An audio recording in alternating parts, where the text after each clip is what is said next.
Hello everyone and welcome to Psych 281, Abnormal Psychology. My name is Elizabeth Japsik-Schuler and I'm going to be your instructor for this semester. I know some of you were anticipating having Brandy Ziegler as an instructor, and unfortunately with the way things rolled, you will not be having her for this semester, but you have me, and I think I'm pretty fun. But anyway, I want to start this video by keeping it, fresh, a little informal. I try to keep my courses, a little more informal so that you can feel free to ask the questions you want and to contact me with anything that you need, because that's why I'm here, is to help facilitate your learning, and it's something I love to do. So make sure if you have questions, don't be afraid to ask them.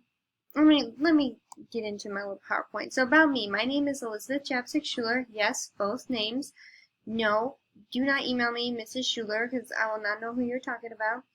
My name is Japsik-Schuler.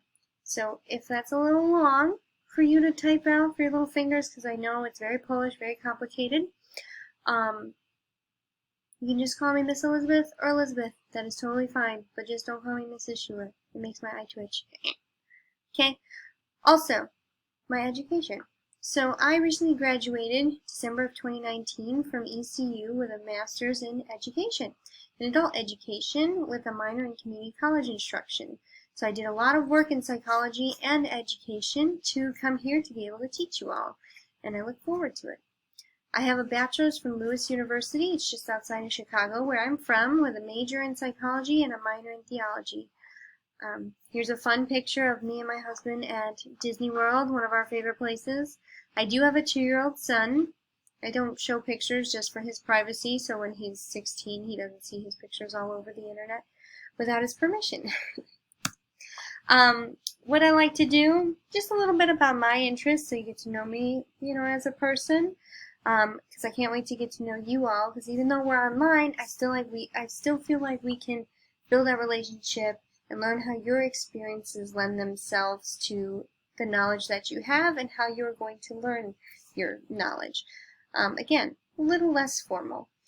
But I like Call of Duty Warzone. I like video games, but that's the video game I'm playing right now. It's very fun to play with online, because all my family and friends are, not here. They're in different states, back in Illinois, New York, what have you. I love board games. I can't turn down a game of Monopoly. And I do get sucked into social media, so TikTok, I don't know if any of you are on there, but it's a little habit forming.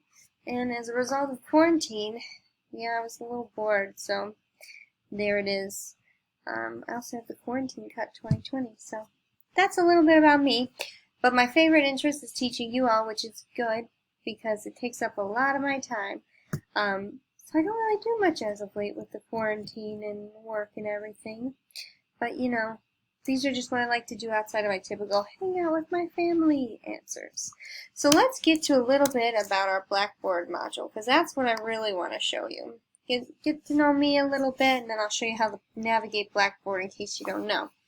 So when you click into Psych 281.20, you will see a little bit about our course. We're going to uncover a lot about psychopathologies, how they're diagnosed. How do we determine if something is even abnormal, right? Because there's a lot of sociocultural factors in there we're going to discuss. And how do we treat different things, especially, personality disorders, in which they're very difficult to treat. We're going to uncover all of these answers. I look forward to having fun doing that with you all this semester.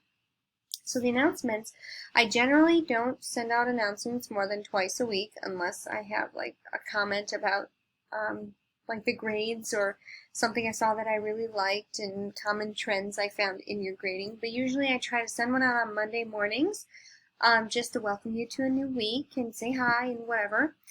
And then I usually send one out at the end of the week so you can remember to do your homework. Because I was a big procrastinator, and I know if things were due on Sunday, that's when I would do them too. Try not to do that. Don't stress yourself out. You click the Instructor tab. There's a bit about me with a nice old picture. My email, elizabeth.japsik-schuler@beaufortccc.edu. My work phone number, and my office location. Please know that I am still willing to meet with you face to face, but you must set up an appointment. That is the only stipulation. I will not take walk-ins. And when you come, we will both wear our masks and wear them appropriately, over your nose. That's how you wear it. I have a sign, too. It says masks required. Don't at me. I just thought that was funny. But yes, we can meet face to face. My office hours are Monday from 12 to 1, Tuesday from 10 to 11, Wednesday 2 to 3, Thursday 9:30 to 10:30, and Friday 10 to 11. If you need to meet outside of these times, I would be glad to accommodate you, and I will do the best I can, because I want to make sure you all succeed in this course, have fun, and learn a lot. So when you click the syllabus tab, this is the most important thing I want to discuss with you. You're going to click this attachment, and you're going to open that up. And this is going to be all the information you need for the semester, minus the stuff in our textbook, which is very extensive and very interesting. You'll have all our course information, section ID number, credits, title, when this course will run. It's going to be online asynchronously, which just means we do not have live chat sessions or lectures. But I will make sure each week that when I present you with a PowerPoint, I will also give you a video lecture, because I know some people like to hear the information as opposed to reading it, and I try to keep my PowerPoints brief. Instructor information. So all that stuff that was in the instructor tab right here. So for this course, we are going to provide an examination of the various psychological disorders, as well as the theoretical, clinical, and experimental perspectives of the study of psychopathology. So emphasis is going to be placed on terminology, classification, etiology, assessment, and treatment of the major disorders. So we're going to look at all those facets. So upon completion, you all should be able to distinguish between normal and abnormal behavior patterns, as well as demonstrate knowledge of etiology, symptoms, and therapeutic techniques. So I know that seems like a lot right now, but I've broken it down into 10 modules, which I think are quite manageable, and I'll discuss those in a pinch. Successful completion of Psych 150 is a prerequisite for this course. If you have not completed Psych 150 or an equivalent, I don't know how you enrolled, if I'm going to be honest, but let me know, because we're going to have to remedy that. There's student learning outcomes and general education competencies. Those are important, but I'm going to skim over them for the sake of time.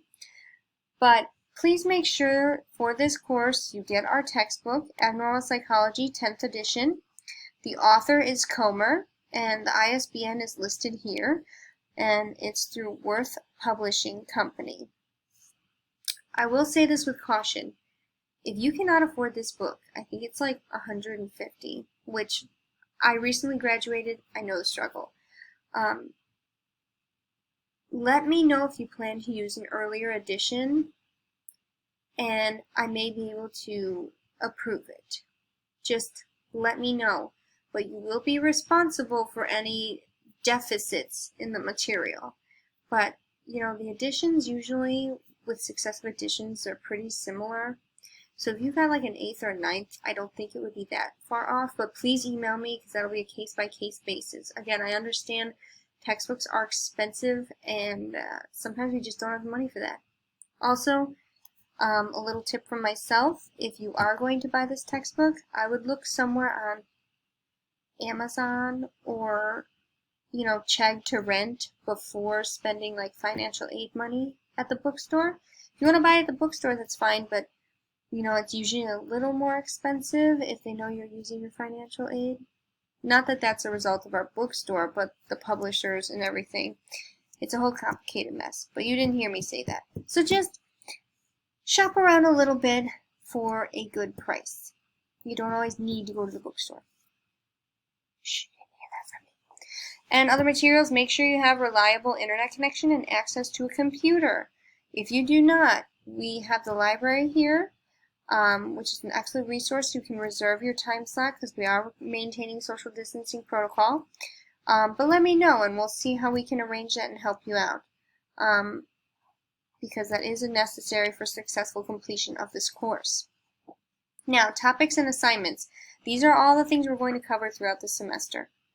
So the modules listed here, this module column is just the modules named, and they'll appear as such in our content folder. So when you go to our Blackboard and press Content and Assignments, they're going to be listed by the numbers. And all the content needed for that module will be located within the module.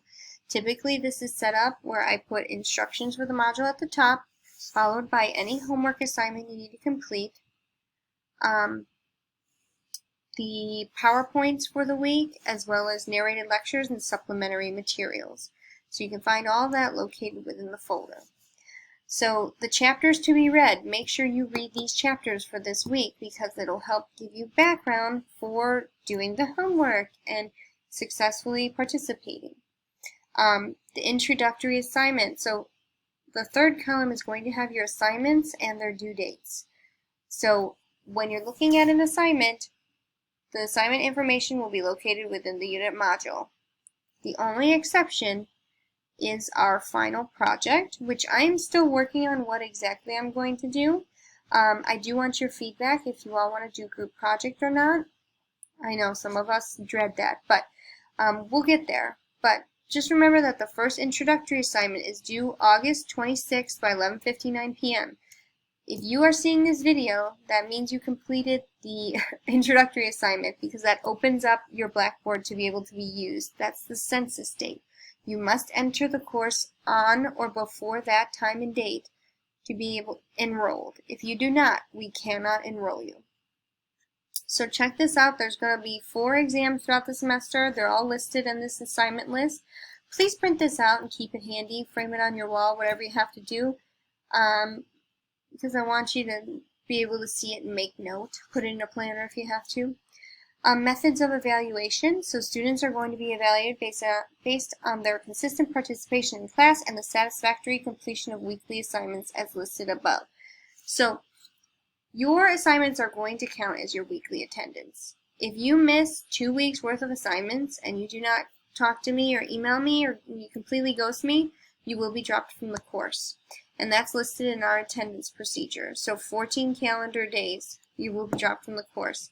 Now this is pending if something happens that is, out of your control, like getting sick, which I hope that doesn't happen to you. Let me know and we'll accommodate you as necessary. But that's the attendance procedure. Also, I accept assignments a week late. So what that means is a week after their due date, you can turn it in up to a week later. But if you turn it in any later, it will be a 0, regardless if you turned it in or not. So that's for all assignments except the introductory assignment. So just go over these assignments and the chapters to be read and everything. And just let me know if you have any questions, because I would be glad to answer them. I'm trying to keep this video short because I know talking about the syllabus is never that much fun. But here, I've given you the methods of evaluation. There are 500 total points available for this course. The final exam is 20% of your grade, so make note of that. It is cumulative, meaning it will cover all the content we discussed throughout the course. But you'll see that our first 3 exams are only worth 40 points comparatively.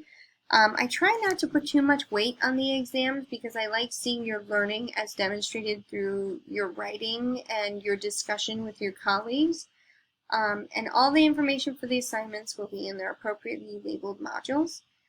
The earned points column I left blank so that in case you wanted to print this out, you can write in whatever you earned on that particular assignment. Some people like to keep track by hand, so that's just why that's there.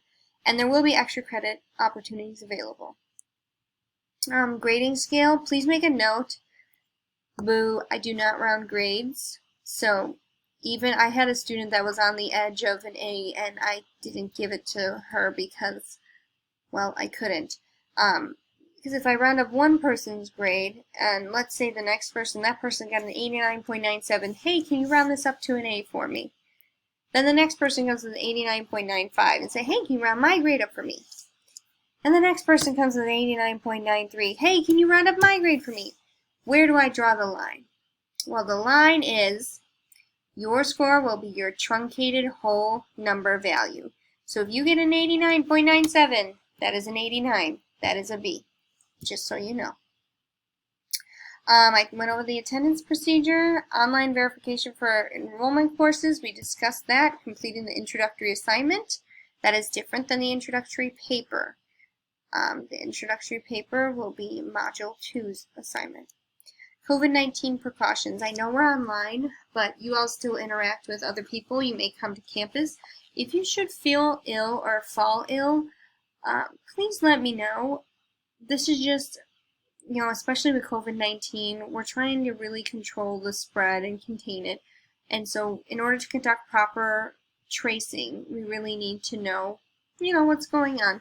So if you would volunteer that information, no one's going to call you out. There's no shaming. It's going around. Just let us know for the safety of everyone, including yourself.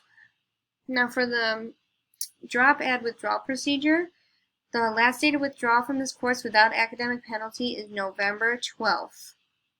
If you do it beforehand, it will not affect you, and like your GPA, for example. But if you do it after, the grade that you get when you drop is going to be, I believe it's an F, or the grade you were getting at the time, like a withdrawal F or withdrawal C.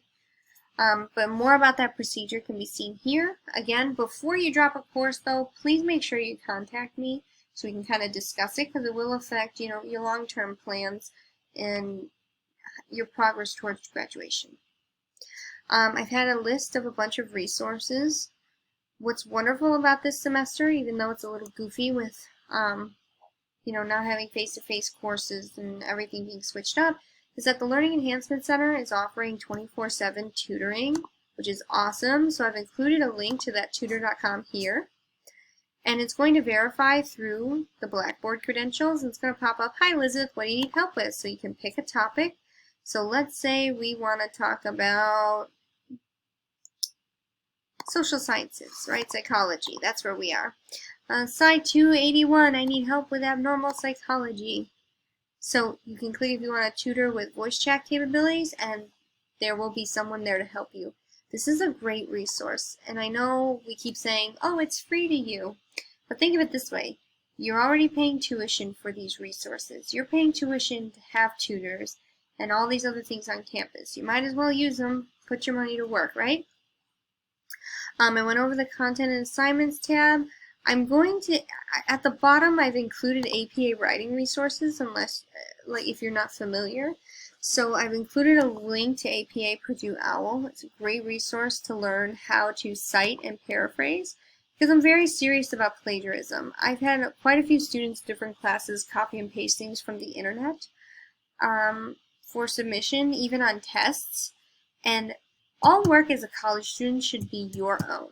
And if it's inspired by other things that you found, or you're stating different types of evidence, I need to know where you got that information from, so I know that you're not just pulling it out of the air or taking credit for someone else's thought. So make sure you cite appropriately, because plagiarism is something I take very seriously in your work. I want all work to be original to you. So here's an APA template. If you don't know how to format your paper, I've created one so that you can just kind of plug and adjust accordingly. Of course, you should change the font to all black. I just put the red for the things you need to change, and a good explanation on how to write APA. I think that's it for now, including syllabus. I really look forward to teaching you all this semester, and if you have any questions, please let me know, because that's what I'm here for. And I want to make sure that you not only learn the material and get the grade that you want, but that you have fun in the process. So, again, if you have any questions, let me know. I hope you all have a great week.